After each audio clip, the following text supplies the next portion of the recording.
Hello viewers, আজকের ভিডিওতে দেখাবো কিভাবে আপনারা জন্ম নিবন্ধন দিয়ে ই পাসপোর্টের আবেদন করবেন। যেমন আপনার ছোট ভাই বোন বা আপনার সন্তান যে কারোটা যদি জন্ম নিবন্ধন দিয়ে করতে চান, বা এমন কেউ যদি থেকে থাকেন যাদের 18 বছরের বেশি হয়ে গেছে বাট তার এনআইডি কার্ড এখনো হয়নি, তো তারাও কি জন্ম নিবন্ধন দিয়ে আবেদন করতে পারবেন কিনা, একদম সবকিছু আপনাদের টোটাল 2026 সালের নতুন নিয়ম অনুযায়ী আপনাদেরকে একদম সঠিকভাবে ই পাসপোর্টের আবেদনটা দেখাবো। এবং আবেদন শেষে আপনারা কিভাবে কাগজপত্রগুলো ফাইলিং করবেন, সেটা কিভাবে নিয়ে জমা দিবেন, একদম টোটাল প্রসেসটা আপনাদের সাথে শেয়ার করব, যেন আপনাদের কোনো রকম আবেদন করতে গিয়ে বা আবেদনের পরে কোনো রকম যেন ভোগান্তির শিকার না হতে হয়। সো আমার চ্যানেলে যারা নতুন এসেছেন তারা অবশ্যই চ্যানেলটিকে সাবস্ক্রাইব করে ফেলবেন। এবং এছাড়াও কিন্তু আমার চ্যানেলে আরো বিভিন্ন ভিডিও দেওয়া আছে কিভাবে এনআইডি কার্ড সংশোধন করতে হয়, পাসপোর্ট সংক্রান্ত সকল কিছু সহ বিভিন্ন মোবাইল ও ইলেকট্রনিক গ্যাজেটের রিভিউ করা আছে। চাইলে চ্যানেল ভিজিট করেও দেখে নিতে পারেন, অথবা আই বাটনেও ক্লিক করে দেখে নিতে পারেন। অলরাইট, তো আপনারা আমার কম্পিউটার স্ক্রিন দেখতে পাচ্ছেন। আমরা গুগলে গিয়ে জাস্ট সার্চ করব ই পাসপোর্ট লিখে, আপনি যে কোনো ব্রাউজার ইউজ করতে পারেন। দেখবেন সার্চ করলে এখানে ওই পাসপোর্টের যে প্রথম ওয়েবসাইটটি আসবে সেটাতে আমরা ক্লিক করে দিব। দেন আমাদের সামনে এরকম ইন্টারফেস চলে আসবে। এরপর এখানে লেখা আছে ডিরেক্টলি টু অনলাইন অ্যাপ্লিকেশন, আমরা এই অপশনটাতে জাস্ট ক্লিক করে দিব। তো এবার আমাদের একটি ছোট্ট রেজিস্ট্রেশন করতে হবে, বা ই পাসপোর্টের যে ওয়েবসাইট সেখানে আমাদের অ্যাকাউন্ট করতে হবে। এবার একটা প্রশ্ন আসতে পারে যে যেহেতু আমরা জন্ম নিবন্ধন দিয়ে করব, তো সেক্ষেত্রে যার পাসপোর্ট করব তার নামে কি আমার অ্যাকাউন্ট তৈরি করতে হবে কিনা। না, এক্ষেত্রে আপনি আপনার নিজের নামে অ্যাকাউন্ট তৈরি করতে পারেন। যেমন আপনি নিজের নামে করে সেই অ্যাকাউন্ট দিয়ে কিন্তু আপনি 6টা পাসপোর্ট বানাতে পারবেন। আপনার নিজের, বাবা মায়ের, এরপর আপনার ছোট ভাই বোন বা আপনার সন্তান থাকলে সবারটা আপনি তৈরি করতে পারবেন। সো যার অ্যাকাউন্ট হবে তার নামে শুধুই পাসপোর্ট হবে এমনটা না। যেমন এখানে আমি আমার নামে অ্যাকাউন্ট করব, বাট আমি পাসপোর্ট বানাবো হচ্ছে আমার ছোট ভাইয়ের, তো সেটা আমি দেখিয়ে দিচ্ছি। তো এখানে দেখুন লেখা আছে যে are you applying from Bangladesh. এর রেজিস্ট্রেশন কিন্তু খুবই ছোট, মাত্র 2 মিনিটের। তো এখানে আমরা এটা ইয়েস দিব। দেন হচ্ছে select district of your present address, তো আপনার বর্তমান যে ঠিকানা সেইটা আমরা দিব। এখানে কিন্তু অবশ্যই আপনাদের বর্তমান ঠিকানার যে ডিস্ট্রিক্ট সেটা দিবেন। এরপর আপনার যে থানা সেটা আপনি এখান থেকে দিয়ে দিবেন। তো আমি দিলাম, দেন এখান থেকে আমরা কন্টিনিউ দিব। এরপর এখানে আমাদের ইমেল অ্যাড্রেসটি দিতে হবে, তো আমি আমার ইমেল অ্যাড্রেসটি দিয়ে দিচ্ছি। এরপর এখানে টিক মার্কে ক্লিক করে আমরা কন্টিনিউতে দিয়ে দিব। তো দেওয়ার পর নেক্সট পেজে দেখতে পাচ্ছেন এখানে আমাদের একটি পাসওয়ার্ড সেট করতে বলছে। তো আপনারা একটি পাসওয়ার্ড সেট করবেন। পাসওয়ার্ডটাতে আপনারা অনেক সময় বলেন যে পাসওয়ার্ড নেয় না, সেক্ষেত্রে আমি স্ক্রিনে যে এক্সাম্পল দিয়ে দেবো আপনারা সেই অনুযায়ী একটি পাসওয়ার্ড সেট করে নেবেন, এমন টাইপের অক্ষর এবং কিছু সংখ্যা দিয়ে। তো দেখতে পাচ্ছেন এখানে পাসওয়ার্ড সেট করে দিলাম। এরপর হচ্ছে এখানে গিভেন নেম এবং সার নেম দিব। তো এখানে হচ্ছে আপনি চাইলে যদি আপনার নামে অ্যাকাউন্ট তৈরি করতে চান এখানে আপনার নামও দিতে পারেন। আর যদি আপনি চান যে না আপনি হচ্ছে যার নামে পাসপোর্ট বানাবেন সরাসরি তার নামে অ্যাকাউন্ট তৈরি করবেন, তাও অসুবিধা নেই।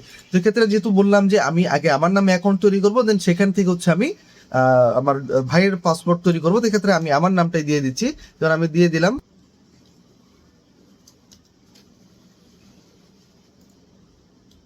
দেখতে পাচ্ছেন আমি গিভেন নেমে দিলাম হচ্ছে এমডি রফিক এবং সার নেমে দিলাম খান।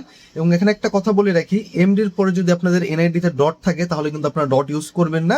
একইভাবে মেয়েদের নামের ক্ষেত্রে যদি এমএসটির পরে ডট থাকে ডট কিন্তু দেওয়া যাবে না, এনআইডিতে থাকলেও দেওয়া যাবে না এখানে। আচ্ছা, এরপর একটা মোবাইল নাম্বার আমরা দিয়ে দিচ্ছি। মোবাইল নাম্বার দিয়ে এখানে আমরা টিক মার্কে ক্লিক করে ক্রিয়েট অ্যাকাউন্টে দিয়ে দিব। দেওয়ার পর দেখতে পাচ্ছেন বলছে যে আমার ইমেল অ্যাড্রেসে একটি ভেরিফিকেশন মেল পাঠাচ্ছে। তো আমি হচ্ছে আপনাদের এই স্ক্রিনটা দেখিয়ে দিই যে আমার একটি মেল চলে আসলো, এবং মেলটাতে আমি ক্লিক করার পর এখানে এই যে দেখতে পাচ্ছেন ভেরিফাইয়ের জন্য ক্লিক হিয়ার এই অপশনটিতে ক্লিক করতে বলছে। তো এটা যদি ক্লিক করি তাহলে দেখবেন আপনার অ্যাকাউন্টে কিন্তু ভেরিফাই হয়ে যাবে। দেন আমরা আবার আমাদের কম্পিউটার স্ক্রিনে চলে এসে এই যেখানে সাইন ইন অপশন আছে এটাতে আমরা ক্লিক করে দিব। ক্লিক করলে একটু আগে আপনি যে ইমেল অ্যাড্রেস দিলেন এবং আপনি যে পাসওয়ার্ডটা সেট করেছিলেন সেটা আমরা দিয়ে লগ ইন করবো। ইমেল এবং পাসওয়ার্ড দিয়ে আমি এখানে সাইন ইন অপশনে ক্লিক করলাম। দেখতে পাচ্ছেন আমার এখানে কিন্তু দেখাচ্ছে যে ওয়েলকাম এমডি রফিক।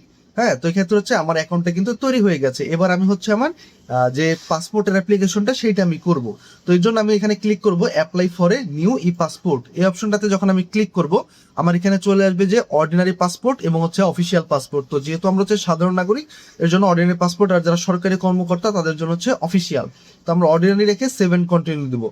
এইবার আমি যেহেতু বললাম যে আমরা যেহেতু নিজের জন্য করব না, আমি আমার ছোট ভাইয়ের জন্য করব, তো এখানে হচ্ছে আমি এই সিলেক্ট জেন্ডার সিলেক্ট করব। আর যদি আপনি আপনার নিজের জন্যই করেন তাহলে এখানে I apply for my self এটা যদি টিক মার্কে ক্লিক করি দেখতে পাচ্ছেন অটোমেটিক কিন্তু আমার নামটা চলে আসলো, যেহেতু আমি আমার অ্যাকাউন্টে এমডি রফিক খান হিসেবে সেট করেছিলাম। আর আপনারা যার জন্য পাসপোর্ট করবেন অ্যাকাউন্টে যদি তার নামে তৈরি করে থাকেন তাহলে দেখবেন এখানে টিক মার্ক ক্লিক করলে তার নামটি এখানে চলে আসবে।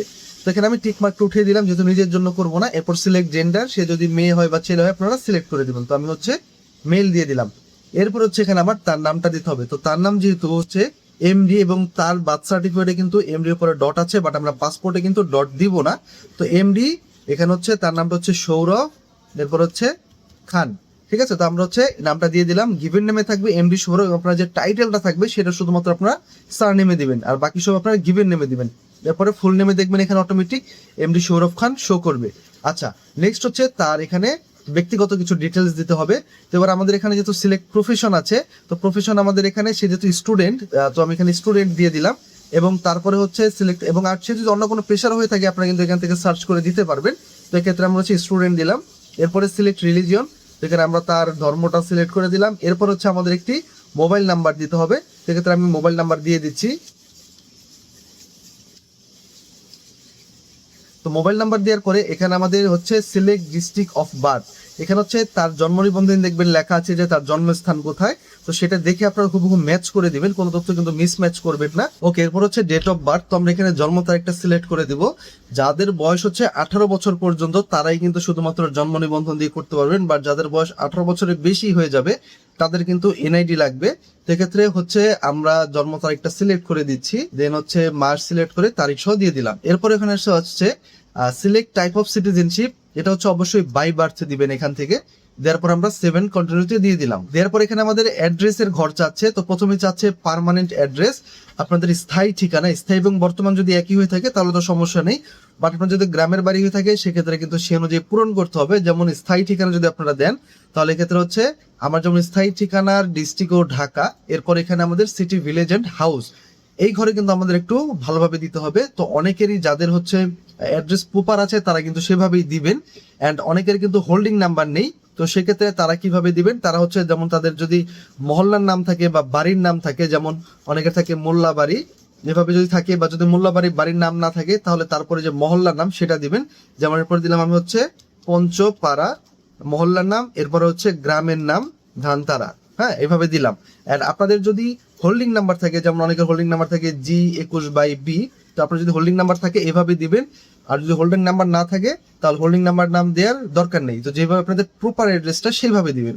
এরপর এখানে রোড ব্লক সেক্টর, এটা অপশনাল, না দিলেও হবে, যদি আপনাদের থাকে তাহলেই দিবেন। এরপরে হচ্ছে এখানে সিলেক্ট পোস্ট অফিস, আপনাদের যে পোস্ট অফিস সেটা সিলেক্ট করবেন, তো আমি এখান থেকে দিয়ে দিলাম ধামরাইকে। এরপরে যে থানা, পুলিশ স্টেশন, থানাটাও এখান থেকে আমরা কিভাবে ধামরাই সিলেক্ট করে দিলাম। এরপর যাদের বর্তমান ঠিকানাও সেম তারা এখানে টিক মার্কে দিয়ে দিবেন, আর যদি বর্তমান ঠিকানা আলাদা হয়ে থাকে সেক্ষেত্রে আপনারা আবার পূরণ করতে হবে একইভাবে। যেমন আমি যদি আলাদা দেই তাহলে ক্ষেত্রে ঢাকা সিলেক্ট করলাম, এরপরে হচ্ছে আমার যে বর্তমান ঠিকানার অ্যাড্রেস সেটা আমি দিলাম, যেমন F21/B, এরপরে হচ্ছে ব্যাংক টাউন, ঠিক আছে, তো এটা আমরা দিলাম আমাদের প্রপার অ্যাড্রেস। আপনাদের এনআইডি বা হচ্ছে জন্ম তারিখে যেটা থাকবে সেটা দিবেন। দেন একইভাবে রোড ব্লক থাকলে দিবেন, না থাকলে দরকার নেই। এরপরে সিলেক্ট পোস্ট অফিস, তো পোস্ট অফিসও আমরা এখান থেকে সিলেক্ট করে দিলাম। একইভাবে আমরা হচ্ছে এখান থেকে আমাদের যে পুলিশ স্টেশন সেটা আমরা ধানমন্ডি সিলেক্ট করে দিলাম। দেওয়ার পর এখানে দেখতে পাচ্ছেন যে আমাদের যে পাসপোর্ট অফিস, যেখানে আমাদের অফিসটা যেতে হবে সেখানে পড়েছে আগারগাঁও, হ্যাঁ, তো এটার লোকেশনটা কিন্তু আপনারা দেখতে পারবেন। অ্যান্ড আমি যদি এখানে আপনাদের যদি আমি দেখাই যে আমি যদি মোহাম্মদপুর দিই আমার বর্তমান ঠিকানার থানাটা, তাহলে কিন্তু আমার কিন্তু এই যে ইটা যে আছে এই অ্যাড্রেসটা পড়বে, যে অফিসে আমি যাব সেটা কিন্তু চেঞ্জ হয়ে যাবে, এখানে ঢাকা ওয়েস্ট পড়ে গেছে, এটা হচ্ছে বসিলা। এবার এটার অফিসগুলো কিন্তু আমরা আবেদনের শেষে লোকেশনটা আমাদেরকে দেখিয়ে দেবে, প্রপার অ্যাড্রেসটা। তো আপনারা যে বর্তমান অ্যাড্রেস যেটা দিবেন সে অনুযায়ী কিন্তু আপনাদের অফিস পড়বে। এবং অনেকে যদি বলেন যে আমি আমার গ্রামের বাড়ির ঠিকানার পাসপোর্ট অফিসে যেতে চাই, সেটা কিন্তু পসিবল না, আপনাদের বর্তমান ঠিকানা অনুযায়ী আপনাদের পাসপোর্টের অফিসটা পড়বে, তো এটা আপনারা খেয়াল করবেন। তো আমি এখান থেকে হচ্ছে ধরেন মোহাম্মদপুরি রাখলাম, আমি দেখানোর সুবিধার্থে আপনাদেরকে আসলে সবগুলো দেখাচ্ছি, তবে এটা রাখলাম ঢাকা ওয়েস্টে রইলো। আচ্ছা, এরপরে আমাদের হচ্ছে আইডি ডকুমেন্টস অর্থাৎ বার্থ রেজিস্ট্রেশন নাম্বার চাচ্ছে। এবার আমরা একটা কথা বলিনি, এখানে আমাদের কিন্তু বিভিন্ন ধরনের বার্থ সার্টিফিকেট থাকে। যদি আমি আপনাদেরকে স্ক্রিন একটু দেখাই, এই যে 3টা বার্থ সার্টিফিকেট আমি আপনাদের কাছে রেখেছি, সর্বশেষ ডানেরটা যদি আমি দেখাই, এটা কিন্তু সর্বশেষ বর্তমানে একদম ডিজিটালটা, এবং তিনোটাই কিন্তু ডিজিটাল, বাট আপনাদের কিন্তু ডিজিটাল ছাড়া হবে না, কার যদি আগের দিনেরটা থাকে হাতে লেখা বা অ্যানালগ যেটা, সেটা কিন্তু হবে না, ডিজিটালটাই লাগবে। এখানে তিনোটাই ডিজিটাল, বাট তার মধ্যে কিন্তু কথা আছে। যেমন এটা যদি দেখাই আমি আপনাদেরকে, এটা দেখতে পাচ্ছেন বাম পাশে বাংলা এবং ডান পাশে ইংলিশ আছে, তো এটা কিন্তু একদম এক কথাই হবে, সমস্যা নেই। এন্ড সেকেন্ডটাও যদি দেখাই, এটা কিন্তু ইংলিশ, এটাও ডিজিটাল, এটাও কিন্তু হবে, কোনো সমস্যা নেই। এন্ড বাম পাশের যেটা হচ্ছে বাংলা, এটাও ডিজিটাল, বাট এটা কিন্তু বাংলা ভার্সন। এন্ড এটাতে একটু কথা আছে যে বাংলা ভার্সন যদি হয় সেক্ষেত্রে সেটা কি চলবে কিনা। হ্যাঁ, যদি বাংলা ভার্সন চলবে, যদি আপনার এটার ইংলিশ তথ্য আপনার যদি অনলাইনে রেজিস্টার থাকে। এটা আপনি কিভাবে চেক করবেন, আপনি চলে যাবেন হচ্ছে গুগলে গিয়ে আপনি সেখানে লিখবেন যে বার্থ সার্টিফিকেট ভেরিফাই, হ্যাঁ, এটা লিখে সার্চ করলে এই যেটাতে ক্লিক করবেন। ক্লিক করার পর এখান থেকে আমরা বার্থ রেজিস্ট্রেশন নাম্বারটা দিব, এরপর এখানে হচ্ছে তারিখটা দিব, দেন এখানে আমাদের যে ক্যাপচার যে প্লাস অ্যান্সারটা চেয়েছে সেটা দিয়ে এখানে সার্চ করব।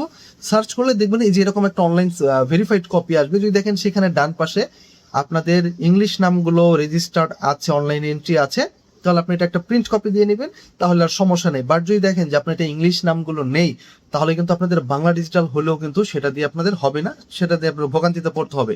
ঠিক আছে, তো এটা দেখালাম। এরপর হচ্ছে আমরা এখানে বার্থ সার্টিফিকেট নাম্বারটা দিয়ে দিই। তো দেওয়ার পর এখানে দেখতে পাচ্ছেন যে data not found in BRC system.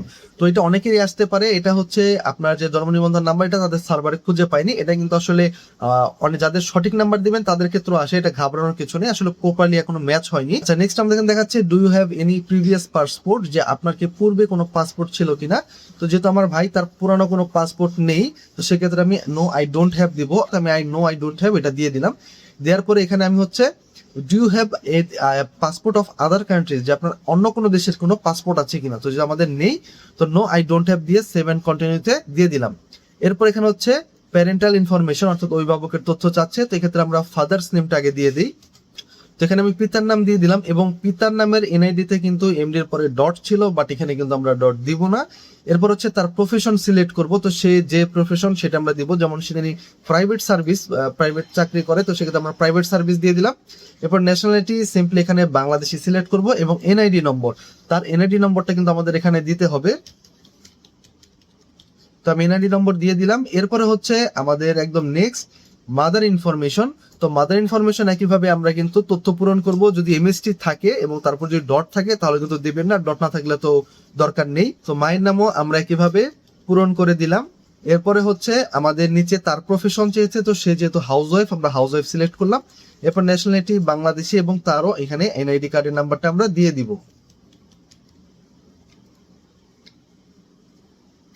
Number দেওয়ার পর এখানে নিচে আমাদের লিগ্যাল গার্ডিয়ান, এটা কোনো দরকার নেই। এরপর হচ্ছে আমরা সেভ এন্ড কন্টিনিউ অপশনে দিয়ে দিলাম। দেওয়ার পর এখানে সিলেক্ট ম্যারিটাল স্ট্যাটাস চেয়েছে, তো এটা হচ্ছে সিঙ্গেলই থাকবে। এরপরে সেভ এন্ড কন্টিনিউ। দেন আমাদের এখানে সিলেক্ট ইমার্জেন্সি কন্ট্যাক্ট রিলেশনশিপ, অর্থাৎ আমাদের একটি ইমার্জেন্সি নাম্বার দিতে হবে, যেখানে আমরা যে কারোটাই দিতে পারি। তো বাট যেহেতু আমি বাবা মাই অ্যাড করেছি, সেক্ষেত্রে আমি হচ্ছে বাবা অথবা মা আপনার একজনকে সিলেক্ট করে দিতে পারেন। তো আমি ফাদার দিয়ে দিলাম, দেখতে পাচ্ছেন তার নামটা কিন্তু চলে আসলো। এরপরে তার যে অ্যাড্রেস, সেই অ্যাড্রেসটা আমরা এখানে দিব। তো তার অ্যাড্রেস ছিল আমার যে পার্মানেন্ট অ্যাড্রেস ছিল সেইটাই, তো আমি এখান থেকে তার অ্যাড্রেসটা দিয়ে দিলাম। তো একইভাবে আমি এখানে বাড়ির নাম এবং গ্রাম পর্যন্ত দিয়ে দিলাম। এরপরে হচ্ছে আমরা এখানে যে আমাদের যে পোস্ট অফিস থাকবে সেটা আমরা এখান থেকে আলাদাভাবে পরে সিলেক্ট করব। অনেকে আবার এখানে ধামরাই দিয়ে দেন, এখানে দরকার নেই। এখানে আপনি হচ্ছে পোস্ট অফিস এখানে দিবেন এবং পুলিশ স্টেশন আলাদাভাবে দিবেন, তাহলে দেখবেন আপনাদের প্রপার অ্যাড্রেসে পাসপোর্টে এইভাবে চলে আসবে মোল্লাবাড়ি, পঞ্চপাড়া, ধানতারা, ধামরাই পুলিশ স্টেশন। এইভাবে আপনারা যদি এখানে আবার রিপিট করেন তাহলে কিন্তু পাসপোর্টে দুইবার উঠে যাবে। আচ্ছা, এরপরে আমাদের এটা কমপ্লিট। এরপর আমরা এখানে কিভাবে তার একটি মোবাইল নাম্বার দিয়ে দেবো, আর যদি ইমেল অ্যাড্রেস চান আপনারা দিতে পারেন। তো আমি এখানে একটি মোবাইল নাম্বার দিয়ে দিচ্ছি। দেওয়ার পর এখানে সিম্পলি সেভ এন্ড কন্টিনিউতে দিয়ে দিলাম। এরপর আমাদের এখানে অপশন এসেছে যে 48 পেজ এবং 64 পাতা, এবং ভ্যালিডিটি এখানে এসেছে 5 বছর। যারা জন্ম নিবন্ধন দিয়ে এই পাসপোর্ট তৈরি করবেন তারা কিন্তু 10 বছরের জন্য পাসপোর্ট করতে পারবেন না, তাদের শুধুমাত্র 5 বছরই। এনআইডি দিয়ে করলে 10 বছর করতে পারবো। এন্ড এখানে আমাদের 48 পাতার জন্য আমরা যদি বানাই তাহলে 4025, এবং 64 পাতার জন্য যদি আমরা বানাই তাহলে 6325 টাকা। 5 বছরের জন্য, ইভেন 10 বছরের জন্য 48 পাতা ইনাফ। তো এই ক্ষেত্রে হচ্ছে 48 পাতাটা একদম পারফেক্ট। 48 পাতা 5 বছর মেয়াদ সিলেক্ট করে আমরা সেভ এন্ড কন্টিনিউ দিয়ে দিলাম। দেওয়ার পর এখানে আমাদের কিন্তু এই দেখতে পাচ্ছেন ডেলিভারি অপশন এন্ড অ্যাপয়েন্টমেন্ট, অনেকেরই যে একটা নিচে ক্যালেন্ডার, এই অপশনটা আসবে, আবার অনেকের এই অপশনটা না এসে এরকম একটা অপশন আসতে পারে। In this passport office you can apply for a passport without schedule and appointment. অর্থাৎ কোনটা আপনাদের যদি এইরকম লেখাটা আসে তাহলে বুঝতে হবে যে আপনাদের কোনো অ্যাপয়েন্টমেন্ট নেওয়ার দরকার নেই। আপনারা যেদিন পাসপোর্ট তথ্য পূরণ করবেন, অনলাইন অ্যাপ্লিকেশন করবেন, তারপর আপনারা ব্যাংকে টাকা জমা দিয়ে তার পরের দিনে আপনারা চলে যেতে পারবেন। বাট আপনাদের যদি এরকম না আসে, এরকম ক্যালেন্ডার ডেট আসে, তাহলে কিন্তু আপনাদের একটি শিডিউল ডেট নিতে হবে, যেটা কি, যেমন আমি আজকে আবেদন করছি হচ্ছে এই 19 তারিখে শুক্রবার দিন, তো আমার হচ্ছে রবিবার দিনই অ্যাপয়েন্টমেন্ট ডেট, আমি অর্থাৎ সেই দিন আমি পাসপোর্ট অফিসে যেতে পারবো ছবি তুলতে এবং ফিঙ্গারপ্রিন্ট দিতে। তো আপনারা আপনাদের সুইটেবল ডেট নেবেন। যেমন আমি যদি চাই আমি বুধবার দিন আমি ফ্রি আছি, তো আমি বুধবার দিন 24 তারিখ সিলেক্ট করলাম, এবং এখানে সময় চলে আসলো যে আমি কখন যেতে চাই। তো আমি সিলেক্ট করলাম আমি সকাল 11টায় যাব। এরপর হচ্ছে আমি এখানে 7 কন্টিনিউ দিব। আপনারা আপনাদের সুইটেবল ডেট নেবেন, চেষ্টা করবেন আপনারা যেদিন ফ্রি থাকবেন সেই দিনই নেয়ার। তো এরপরে 7 কন্টিনিউ আমরা দিয়ে দিলাম। দেওয়ার পরে এখানে হচ্ছে আমাদের এই যে অ্যাপ্লিকেশনটা কিন্তু আমাদের কমপ্লিট। এবার আমাদের একটা ড্রাফট চলে এসেছে, এই যেখানে দেখাচ্ছে যে 29 মিনিট আছে, এই 29 মিনিটের মধ্যে আপনাদের পুরো অ্যাপ্লিকেশনটা চেক করতে হবে যে কোথাও কোনো ভুল ত্রুটি আছে কিনা। যদি ভুল ত্রুটি থাকে তাহলে আপনারা এই যে এডিটে ক্লিক করে আবার তথ্যগুলো সংশোধন করতে পারবেন। প্রত্যেকটা ঘরে কিন্তু এডিট বাটন আছে, যেখানে এডিট বাটন আছে। অ্যান্ড সব যদি ঠিকঠাক থাকে আপনারা নিচে চলে আসবেন, যেখানে এখানে আপনি ডিক্লারেশনে টিক মার্ক দিয়ে confirm and proceed to payment অপশনে সিলেক্ট করবেন। এরপর আবার এটাতে সিলেক্ট করবেন, করার পর এখানে আমাদের সামনে কিন্তু অ্যাপ্লিকেশনটা চলে আসলো। নিচে আমাদের এখানে এসেছে অনলাইন পেমেন্ট এবং অফলাইন পেমেন্ট। যদি আমরা অনলাইন পেমেন্ট সিলেক্ট করি তাহলে কিন্তু আমাদের যে বিকাশ বা ভিসা কার্ড, মাস্টার কার্ড, নগদের মাধ্যমে আমরা দিতে পারবো। আর অফলাইন সিলেক্ট করলে হচ্ছে আমাদের ব্যাংক পেমেন্টে দিতে হবে। আমি সব সময় বলি যে আপনারা অফলাইন পেমেন্টটা সিলেক্ট করবেন, কারণ আমাদের অনেক সময় পাসপোর্ট যদি আবেদন করার পর এবং ব্যাংকে টাকা জমা দেওয়ার পরে যদি পাসপোর্টটা ভুল হয়ে যায়, সেক্ষেত্রে সেই আবেদনটা বাতিল করে আমরা কিন্তু আবার যখন নতুন আবেদন করব তখন সেই পুরাতন ব্যাংকে জমা দেওয়া রসিদ দিয়ে কিন্তু আমরা আবার ব্যবহার করতে পারবো। বাট আপনি যদি অনলাইনে পেমেন্ট করেন সেক্ষেত্রে সেটা কিন্তু ব্যাক আনা যায় না, এবং সেটা কিন্তু অনেক হ্যাসেল। আপনাকে পরবর্তী পাসপোর্ট আবেদন করলে আপনাকে আবার নতুন করে পেমেন্ট দিতে হবে। তো এর জন্য আমি বলি অফলাইন পেমেন্ট সিলেক্ট করবেন, যেটা আপনি পরবর্তীতে চাইলে টাকা রিফান্ডও নিতে পারবেন। আচ্ছা, এরপর আমরা তাহলে অফলাইন পেমেন্ট সিলেক্ট করলাম এবং আমরা ব্যাংকে টাকা জমা দিব। সেটা কিভাবে দিব আমি প্রসেসটা আপনাদেরকে বলে দিব। এরপর আমরা কন্টিনিউ দিয়ে দিলাম। এবার আমাদের অ্যাপ্লিকেশন কিন্তু ডান, কমপ্লিট। দেখতে পাচ্ছেন এখানে এই যে আমাদের একটা অ্যাপ্লিকেশন সামারি চলে এসেছে, যেটা হচ্ছে আমাদের পাসপোর্ট অফিস বললাম আমি যে লোকেশনটা দিবে সেটা হচ্ছে ঢাকা ওয়েস্ট বসিলা রোড, এবং অ্যাড্রেস হচ্ছে এই যে 698/4 বাংলাদেশ। অর্থাৎ আপনার যে বসিলার যে পাসপোর্ট অফিসটা আছে আপনারা গুগলে বা ম্যাপে দেখলে পেয়ে যাবেন। এভাবে আপনাদের যে অফিসটাই পড়বে, উত্তরা পড়তে পারে, দিয়াবাড়ি পড়তে পারে, আগারগাঁও পড়তে পারে, আপনি এখান থেকে অফিসটা পেয়ে যাবেন। এরপর আমাদের যেগুলো প্রিন্ট কাজ করতে হবে, যেমন আমরা প্রথমেই প্রিন্ট সামারি, এই যে পেজটা আমাদের অ্যাপয়েন্টমেন্ট লেটার, অ্যাপয়েন্টটা আমরা হচ্ছে এই যেখান থেকে আপনার প্রিন্টার থাকলে সরাসরি প্রিন্ট করে নেবেন, আর নাহলে সেভ এস পিডিএফ এ ক্লিক করে আপনারা সেভ করে নেবেন, দেন সেটা দোকানে নিয়ে প্রিন্ট করে নেবেন। এরপর এখানে ডাউনলোড অ্যাপ্লিকেশন ফর্ম, এখানে ডাউনলোড করলে দেখবেন এই যে 3 পেজের একটা ফর্ম চলে আসছে। এই 3 পেজের ফর্মটা আপনাদের প্রিন্ট দিতে হবে, এবং নিচের পেজে এখানে যিনি পাসপোর্ট আবেদন মানে যার পাসপোর্ট হবে সে এখানে স্বাক্ষর করবে। আর সে যদি নাবালক হয় অর্থাৎ সাইন করতে পারে না, সেক্ষেত্রে অর্থাৎ অনেক শিশু থাকে যারা, তাদের ক্ষেত্রে হচ্ছে তাদের পক্ষ হয়ে তাদের বাবা অথবা মা সাইন করবে, এবং যেদিন আপনি জমা দিতে যাবেন সেই দিন এখানে ডেট দিবেন।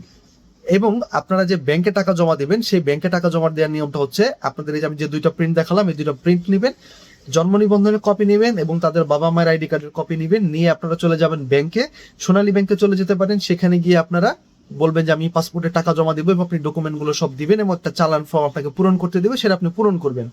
দেন আপনি ক্যাশ কাউন্টারে জমা দিলে তারাই কিন্তু প্রসেসিং করে আপনাকে একটু জমা ভাউচার দিয়ে দিবে। সেই রসিদটি কিন্তু আপনার যে চালান রসিদ সেটি আপনার কিন্তু লাগবে। অলরাইট, তো দেখে নিলেন কিভাবে আবেদনটা করতে হয়। এবার কিন্তু আমাদের কাগজপত্রগুলো জোগাড় করতে হবে। যেমন আমি আপনাদেরকে দেখালাম যে একটা প্রিন্ট সামারি পেজ ছিল এবং একটা 3 পেজের অ্যাপ্লিকেশন ফর্ম ছিল। তো আমরা 3 পেজের অ্যাপ্লিকেশন ফর্মের 3 নম্বর পাতায় কিন্তু আমরা সাইন করব, অর্থাৎ যে আবেদন করেছে সে কিন্তু সাইন করবে। আর যদি কেউ ছোট একদম শিশু হয় যে সাইন করতে পারে না, তাহলে কিন্তু তার হয়ে তার অভিভাবক সাইন করতে পারবে। আচ্ছা, এরপরে হচ্ছে বাচ্চার বা যার হচ্ছে আবেদন তার হচ্ছে জন্ম নিবন্ধনের ফটোকপি দিবেন। তার নিচে দিবেন হচ্ছে আপনাদের বাসার যে বিদ্যুৎ বিল আছে সেটার একটা ফটোকপি, এবং তার নিচে আপনাদের মা বাবার যে ভোটার আইডি কার্ডের ফটোকপি আছে সেইটা দিবেন। এবং তার নিচে আমরা একটি উপজেলা চেয়ারম্যান হোক বা কাউন্সিলর হোক তার থেকে নিয়ে একটি সনদ নেব, যেটা হচ্ছে নাগরিক সনদ বলে বা হচ্ছে প্রত্যয়নপত্র। তো সেটা আপনারা সংগ্রহ করবেন, এবং এই কাগজগুলো সবগুলো আমরা পিন করে কিন্তু চলে যাব আমাদের যে পাসপোর্ট অফিস আছে, যেদিন আমাদের ডেট পড়েছে সেই দিন, সেখানে গিয়ে আপনারা সেটা জমা দিয়ে আসবেন। তো এরপর এই সব কাগজগুলো নিয়ে আপনারা চলে যাবেন পাসপোর্ট অফিসে, সেখানে গিয়ে সেটা জমা দিবেন। এরপরে নির্ধারিত আপনাদের একটি রুম দিবে, সেখানে চলে যাবেন আপনারা ছবি তোলার কক্ষে, গিয়ে ছবি তুলবেন, স্বাক্ষর দিবেন। তারপরে কিন্তু আপনাদের একটি ডেলিভারি স্লিপ দিবে, যেটা হচ্ছে 21 দিন পর আপনারা পাসপোর্টটা ডেলিভারি পাবেন। তো আজকের ভিডিও ছিল এই পর্যন্তই, দেখা হবে নতুন কোনো ভিডিওতে। ততক্ষণ ভালো থাকুন, ধন্যবাদ। চ্যানেলটিকে সাবস্ক্রাইব করার জন্য সবাইকে অনুরোধ রইল। Thank you.